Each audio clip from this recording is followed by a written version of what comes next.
my name's Jessica Wolff, and I will be walking through my form for the login code challenge.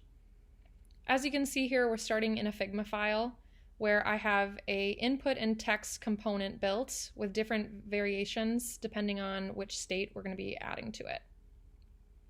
Below you can see that I prototyped for each form input. And if we go here to the prototype, I can click on first name, email, and then I wanted to show what it looked like when we threw the error message as well, just so I could plan ahead for what I was going to build it to look like. After putting the password in and pressing sign up, we'll see that the user information is now present on the success page.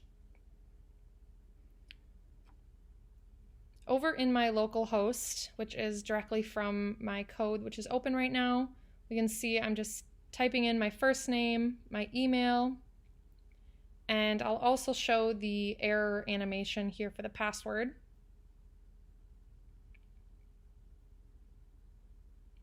After typing in the correct password, or any password at this point because we're just signing up, we click sign up and we can see that the user information is rendered on the success page.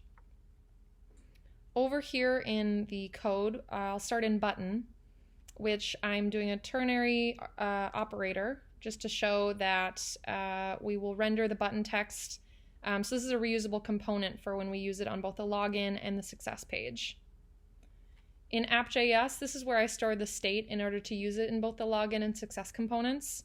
I could have chosen React reduce context utilizing the flux pattern, or something else, but given the simplicity of the challenge, I just made the choice to stick with the React state management. I also used React Router DOM, the routes, to go to the login and success pages and passed in the user info. And then we're over to the login page. Here I'm using Yep, which is a third-party package for constraints of the form fields.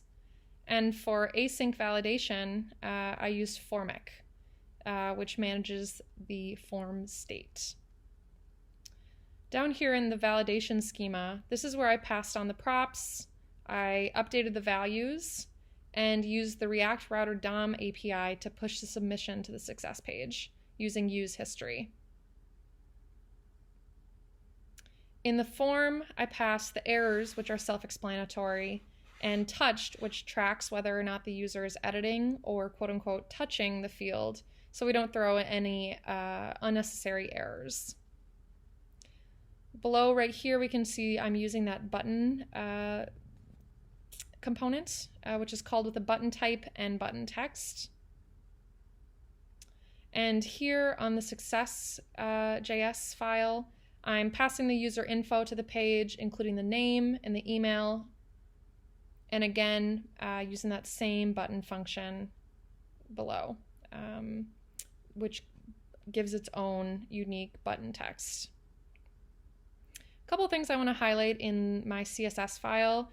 First is just the keyframes that I have for the error, which makes the input field wiggle, along with the media queries here that changes the size of the box depending on the size of the user's browser. Above, also here in button, I wanted to use a transition that changed when we're hovering. So here I'll go back to the local host. We can see the media queries are working. And when I go back to the form, I'll just show you again what the error does, which wiggles and shows that red line around it. Thanks again for watching, and I appreciate your time.